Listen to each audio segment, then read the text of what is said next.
Dando continuidade à leitura do livro O Consolador, que trata do Espiritismo na sua feição de Consolador prometido pelo Cristo, com aspectos científicos, filosóficos, religioso, é explicado por Emmanuel no grupo de estudos de Chico Xavier.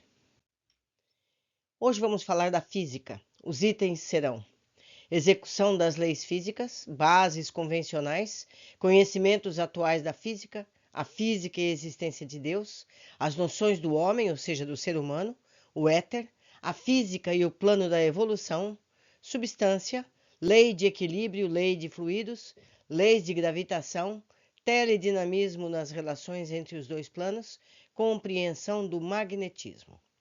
Questão 15.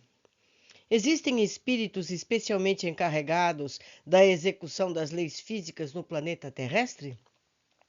Resposta: essa verdade é incontestável e a humanidade poderá examinar e estudar constantemente, auferindo o melhor proveito na sua rotina de esforços perseverantes. Porém, todas as definições do materialismo serão inúteis em face na realidade irrefutável dos fatos transcendentais em todos os grandes fenômenos físicos da natureza. Questão 16. As novas revelações científicas positivadas pelos professores Thompson, Rutherford, Ramsay e Soddy, entre outros, no campo da física, sobre os átomos e os elétrons, são possíveis de fornecer o exato conhecimento de todas as etapas da evolução anímica? Resposta: a ciência, propriamente humana, poderá estabelecer bases convencionais, mas não a base legítima em sua origem divina. Porquanto os átomos e os elétrons são faces de caracterização da matéria, sem constituírem o princípio nessa escala sem fim que se verifica, igualmente, para o plano dos infinitamente pequenos. Questão 17. Como são considerados no plano espiritual os conhecimentos atuais da física da Terra? Resposta: as noções modernas da física aproximam-se cada vez mais do conhecimento das leis universais, em cujo ápice repousa a diretriz divina que governa todos os mundos. Os sistemas antigos envelheceram. As concepções de ontem deram lugar a novas deduções. Estudos recentes da matéria vos fazem conhecer que os seus elementos se dissociam pela análise, que o átomo não é indivisível, que toda a expressão material pode ser convertida em força e que toda energia volta ao reservatório do éter universal. Com o tempo, as fórmulas acadêmicas se renovarão em outros conceitos da realidade transcendente, e os físicos da Terra não poderão dispensar Deus nas suas ilações, reintegrando a natureza na sua posição de campo passivo, onde a inteligência divina se manifesta. Eu lembro aqui que esse livro foi escrito em 1940. Então, meus amigos, são 80 anos. Muita coisa o homem, o ser humano, já descobriu nesse período. Questão 18. Onde o ponto imediato de observação para que a física reconheça a existência de Deus? Resposta: desde o ponto inicial de suas observações, a física é obrigada a reconhecer a existência de Deus em seus divinos atributos. Para demonstrar o sistema do mundo, o cientista não recorreu ao chamado eixo imaginário? Ilações mais altas no domínio do transcendente? A mecânica celeste prova a irrefutabilidade da teoria do movimento.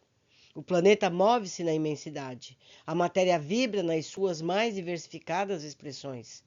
Quem gerou o movimento? Quem forneceu o primeiro impulso vibratório no organismo universal? A ciência esclarece que a energia faz o movimento, mas a força é cega e a matéria não tem características de espontaneidade.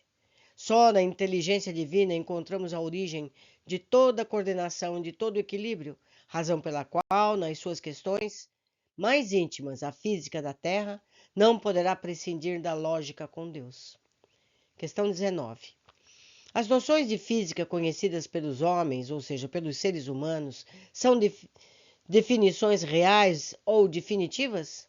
Resposta: a humanidade terrena possui da matéria a conceituação possível de ser fornecida pela sua mente.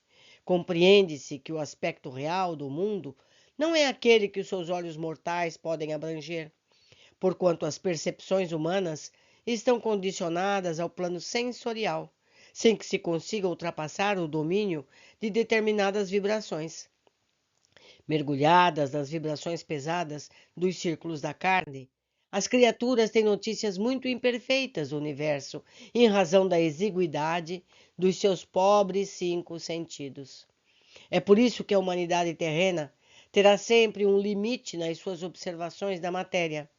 Força e movimento, não só pela deficiência de percepção sensorial, como também pela estrutura do olho, onde a sabedoria divina delimitou as possibilidades humanas de análise, de modo a valorizar o esforço e a iniciativa da criatura. Questão 20. Como poderemos compreender o éter? Nos círculos científicos do planeta, muito se tem falado do éter, sem que possa alguém fornecer uma imagem perfeita da sua realidade nas convenções conhecidas. E, de fato, os humanos da Terra não podem imaginá-lo dentro das percepções acanhadas de sua mente.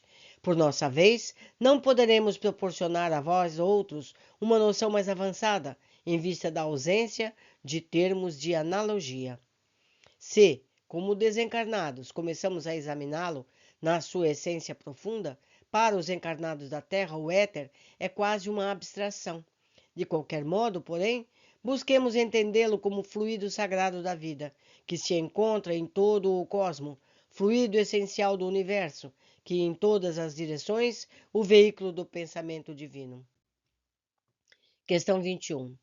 Pode a física oferecer-nos elementos para apreciar o plano divino da evolução? Resposta. Também aí podereis observar a profunda beleza das leis universais. Ao sopro inteligente da vontade divina, condensa-se a matéria cósmica no organismo do universo. Surgem as grandes massas das nebulosas e, em seguida, a família dos mundos, regendo-se em seus movimentos pelas leis do equilíbrio, dentro da atração no corpo infinito do cosmo. O ciclo da evolução apresenta aí um dos seus aspectos mais belos. Sob a diretriz divina, a matéria produz a força gera o movimento faz surgir o equilíbrio da atração, e a atração se transforma em amor, identificando-se todos os planos da vida na mesma lei, de unidade estabelecida no universo pela sabedoria divina. Questão 22. A substância é igual em todos os mundos? Como compreender a revelação do espectroscópios? Resposta. Reconhecido o axioma que o universo obedece a uma lei de unidade, somos obrigados a reconhecer que o que se encontra no todo existe igualmente nas partes. Contudo, o espectroscópio não vos poderá revelar todas as substâncias que se encontram nos outros mundos, e não podemos esquecer que a Terra é um apartamento muito singelo dentro do edifício universal, sem que possamos conhecer pelos seus detalhes a grandeza infinita da obra do Criador. Questão 23. Existe uma lei de equilíbrio e uma lei de fluidos? Resposta. As grandes leis gerais do equilíbrio têm em sua sede sagrada em Deus fonte perene de toda a vida. E em se falando da lei de fluidos, cada orbe a possui de conformidade com a sua organização planetária. Com relação ao plano terrestre, somente Jesus e seus mensageiros mais elevados conhecem os seus processos com a devida plenitude, constituindo essa lei um campo divino de estudos, não só para a mentalidade humana, como também para os seres desencarnados que já se redimiram dos labores mais grosseiros junto aos círculos da carne, a fim de evoluírem nas esferas mais próximos do cenário terrestre. Questão 24. As leis da gravitação são análogas em todos os planetas? Resposta. As leis da gravitação não podem ser as mesmas para todos os planetas, mesmo porque, em face da vossa evolução científica, já compreendereis que os princípios newtonianos foram substituídos, de algum modo, pelos conceitos da relatividade, conceitos esses que, por sua vez, seguirão o curso progressivo do conhecimento. Questão 25. O teledinamismo é aplicado nas relações entre os planos visíveis e invisíveis?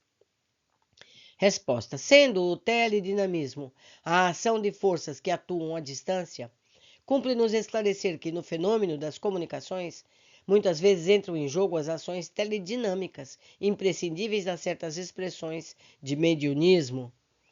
Questão 26. Ante os princípios da física, como poderemos compreender o magnetismo e quais as suas características no intercâmbio entre encarnados e desencarnados? Resposta. O magnetismo é um fenômeno da vida, por constituir manifestação natural em todos os seres. Se a ciência do mundo já atingiu o campo das equações notáveis nas experiências relativas ao assunto, provando a generalidade e a delicadeza dos fenômenos magnéticos, deveis compreender que as exteriorizações dessa natureza, nas relações entre os dois mundos, são sempre mais elevadas e sutis, em virtude de serem aí uma expressão de vida superior. E vamos então, meus amigos, aprendendo ciência espírita, ciência que foge da materialidade do ser humano. Por hoje ficamos aqui. Aguardo vocês nas próximas questões.